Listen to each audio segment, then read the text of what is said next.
زبیدہ خاتون جس نے نہر کھدوائی مکے تک، زبیدہ خاتون جا رہی تھی، راستے میں بہلول دانا بیٹھا ہوا تھا، مٹی کے گروندے بنا رہا تھا دریا کے کنارے۔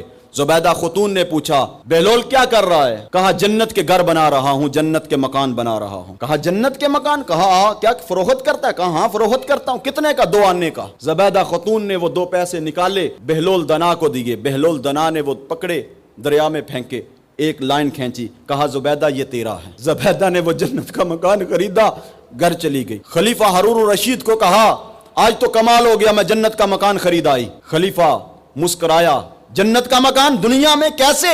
کہا بہلول دنا آج مکان بیچ رہا تھا، میں نے خریدا۔ کہا پاگل ہوئی ہے، بہلول دنا جنت کا مکان بیچ رہا تھا، تو نے خرید لیا، کیا کر رہی ہے؟ ہنسا، مذاق اڑایا۔ رات کو سویا، خواب آئی کہ جنت ہے، جنت کی عالی شان محلات ہیں، ایک محل کے اوپر زبیدہ خاتون کا نام لکھا ہے۔ کہا یہ تو میری بیوی کا محل ہے۔ آگے بڑھنے لگا، دربان نے روک لیا، کہا میری بیوی کا مکان مجھے کیوں روکتے ہو؟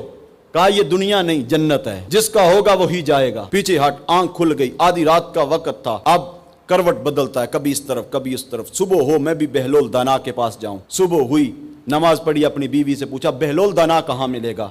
کہا وہیں ہوگا دریا کے کنارے، کہیں گروندے بنا رہا ہوگا۔ خلیفہ ہارون الرشید اٹھا، جلدی سے بہلول دانا کے پاس پہنچا، وہیں پہ بہلول دانا بیٹھا تھا اور وہ گروندے بنا رہا تھا مٹی کے۔ جا کے سلام لی، وعلیکم السلام۔ پوچھا بہلول دانا کیا کر رہے ہو؟ کہا جنت کے مکان بنا رہا ہوں۔ کہا جنت کے مکان بنا رہے ہو؟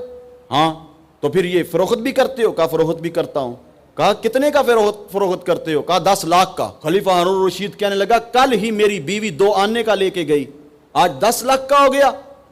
کہا خلیفہ ہارون الرشید وہ دیکھنے کے بغیر خرید کے گئی، تو دیکھ کے آیا ہے، جو دیکھ کے آئے اس کی قیمت بڑھ جاتی ہے۔ تو میرے بھائی بس اس مخلوق میں رب کے بندوں کو تلاش کرو، رب کے بندوں کو تلاش کرو۔ اللہ نے اپنے بندوں کو اس مخلوق میں چھپا کے رکھا ہوا ہے۔